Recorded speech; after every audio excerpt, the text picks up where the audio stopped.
সবসময় খেতে ভালো লাগে না বলেই কিন্তু মাঝে মধ্যেই আমি এই জিনিস একভাবে রান্না করার চেষ্টা করি। তাই তো আজকে হচ্ছে রান্না করব একদমই আলাদা রকমের একটা জিনিস দিয়ে। সচরাচর এটা আমার রান্না করা হয় না, খুব কমই হয়। আর তার আগে হচ্ছে আমরা একটু বাহিরে গিয়েছিলাম টুকটাক বাজার করার জন্যে। আর আমি আপনাদের ভাইয়াকে বলতেছিলাম, দেখো ইউকের সামার, এর মধ্যেও আমরা জ্যাকেট পরে বসে আছি। কি যে মেঘলা মেঘলা দিন আর এত বেশি ঠান্ডা। এখানকার সামারেও হচ্ছে ভালোই ঠান্ডা থাকে, খুব অল্প দিনই থাকে যেটা কিনা একদম প্রপার সামার থাকে, মানে একদম ঝকঝকে রোদ আর গরম। ঝকঝকে রোদ থাকলে অনেক সময় কিন্তু এখানে ওয়েদার ঠান্ডাই থাকে। তো এরপর আমরা একটু টিকে ম্যাক্সে আসছিলাম, টিকে ম্যাক্সে আমার একটু কাজ ছিল, তো সেই কাজটা শেষ করে তারপর হচ্ছে আমরা টুকটাক বাজার করব। আর এই যে দেখেন, এখানে আমি দেখলাম এগুলো হচ্ছে বিভিন্ন ড্রাই ফ্রুটস ছিল। তো এখানে একটা কাঁঠালের দেখলাম, এটা হচ্ছে ড্রাই কাঁঠাল ছিল। তারপর আরেকটা মজার জিনিস দেখেছি, তবে আমার একটু সন্দিহান ছিল যে এটা হালাল হবে কিনা, যে কারণে আর নেইনি। এটা হচ্ছে ম্যাঙ্গো চিলি, মানে ড্রাই ম্যাঙ্গোর সাথে চিলি আর সল্ট মিক্স করা ছিল। তো ইনগ্রিডিয়েন্টসগুলো আর আমি খুব ভালোভাবে চেক করতে পারিনি, তাই আর নেওয়া হয়নি। এরপর আমরা এই যে আমাদের ঘরের যে গ্রোসারি সামগ্রী আছে সেগুলো নিচ্ছি। তো এখানে পরোটা, ফ্রোজেন আইটেমগুলো নিচ্ছিলাম। আর টুকটাক আপনাদের সাথেও শেয়ার করতেছি। আমাদের এখানে হচ্ছে এই ফ্রোজেন পরোটাগুলোই আসলে আমাদের ভরসা, এগুলোই আমাদের বাসায় বেশি চলে। এরপর চলে আসছে হচ্ছে একদম আইসক্রিমের জগতে। এখানে অনেক টাইপের আইসক্রিম আছে। এখানে যে কত রকমের আইসক্রিম পাওয়া যায়, যারা আমাদের দেশে আছেন তারা হচ্ছে দেখে আসলেই আফসোস করবেন। যখন আমিও দেশে ছিলাম এই টাইপের আইসক্রিমগুলো বেশ খাওয়ার জন্য মানে আমার খুব ইচ্ছে ছিল। তবে এখানে আসার পর আলহামদুলিল্লাহ আমি অনেক রকমের আইসক্রিম ট্রাই করেছি। আর সাধারণত সামার আসলেই দেখা যায় আপনাদের ভাইয়াও আইসক্রিম খেতে পছন্দ করে, আমি নিজেও। তো আমরা দুজনে মিলেই দেখছিলাম আর কি কোনটা নিব, কারণ আমরা এক এক সময় এক একটা নিই, এক একটা নিয়ে নিয়ে ট্রাই করে দেখি আসলে কোনটার টেস্ট কেমন হয়। না খেলে তো আসলে বোঝা যাবে না যে কোনটা কেমন। তো এখানে হচ্ছে কিটক্যাট, মার্স, তারপর হচ্ছে স্নিকার্স, তারপর অরিও, ক্যাডবেরির তো অনেক ভ্যারাইটির আইসক্রিম আছে, মানে এমন কোনো টেস্টের আইসক্রিম নেই যে নেই।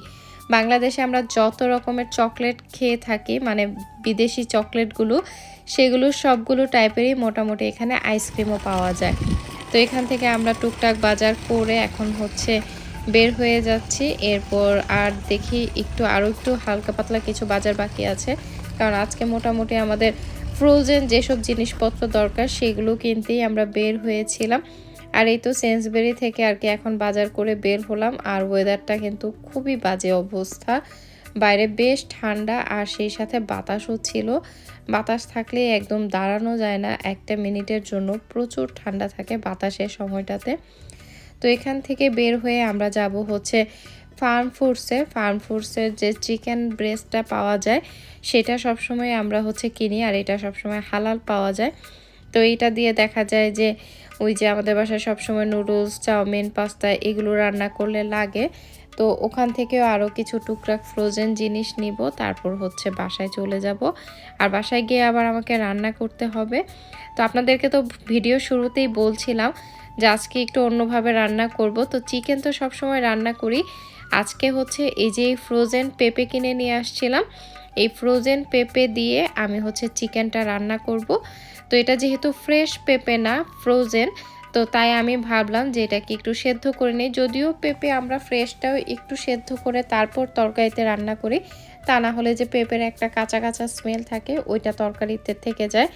তাই আমি এখানে একটু হলুদ আর লবণ দিয়ে ফ্রোজেন পেঁপেগুলোকে দিয়ে দিয়েছি। ফ্রোজেন পেঁপেগুলো কিন্তু এই যে এরকম কাটা কুটাই থাকে, জাস্ট হচ্ছে প্যাকেট থেকে মানে একটু ঢেলে সেদ্ধ করে নিলেই রান্না করা যায়।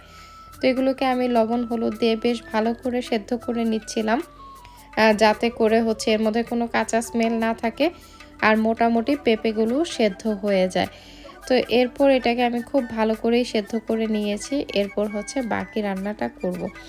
আপনারা কি কখনো এরকম পেঁপে দিয়ে মুরগির মাংস খেয়েছেন? আমাদের প্রায় সময় রান্না করা হয়, তবে আজকে আমি অনেক দিন পরেই রান্না করছি। আর এই যে এদিকে আমি হচ্ছে চিকেনটা রান্নার জন্য মশলাপাতি দিয়ে সব কিছু করে নিচ্ছি। তো এখানে আমি গরম মশলা আর পেঁয়াজটাকে একটু ভালো করে ভেজে নিচ্ছিলাম, কষিয়ে রান্না করব। তাই হচ্ছে আগে মশলাপাতি সব কিছু একসাথে কষিয়ে তারপর হচ্ছে চিকেনটা দিব।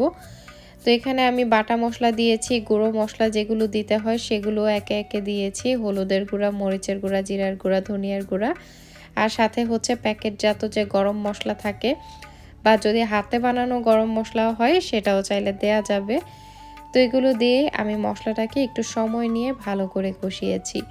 এতে করে হবে কি মশলারও কোনো কাঁচা স্মেল থাকবে না। তরকারিতে একটা জিনিস সবসময় খেয়াল করবেন, মশলাটা যত ভালো করে কষানো হয় তরকারির টেস্টটা কিন্তু ততটাই ভালো হয়। তো এরপর এই যে আমি ধুয়ে রাখা চিকেনগুলোকে এর মধ্যে দিয়ে নিয়েছি। এখানে আমি একটা ফুল চিকেন নিয়েছি। আমার আসলে একটু ঠান্ডা লেগেছে যে কারণে আমার নাকও বন্ধ, কথা বলতে একটু মনে হয় অন্যরকম শোনা যাচ্ছে। আর এই যে এদিকে আমি হচ্ছে পেঁপেগুলো যে সেদ্ধ করে নিয়েছিলাম সেটাকে একটা স্ট্রেনারে রেখে দিয়েছিলাম যাতে করে পানিটা ঝরে যায়। আর পেঁপেগুলা কিন্তু হলুদ দিয়ে সেদ্ধ করার জন্য অনেক সুন্দর হয়েছিল। তো চিকেন আর পেঁপেগুলো আমি একসাথে মিক্স করে কষিয়ে রান্না করে নিয়েছি। মোটামুটি আমার রান্না হয়েও এসেছে। দেখেন তরকারির কালারটা কত সুন্দর এসেছে, তাই না? আর এই তরকারিটা খেতেও বেশ মজা হয়েছিল। তো আপনারাও কিন্তু চাইলে পেঁপে দিয়ে এরকম করে খেতে পারেন যারা কখনো খাননি।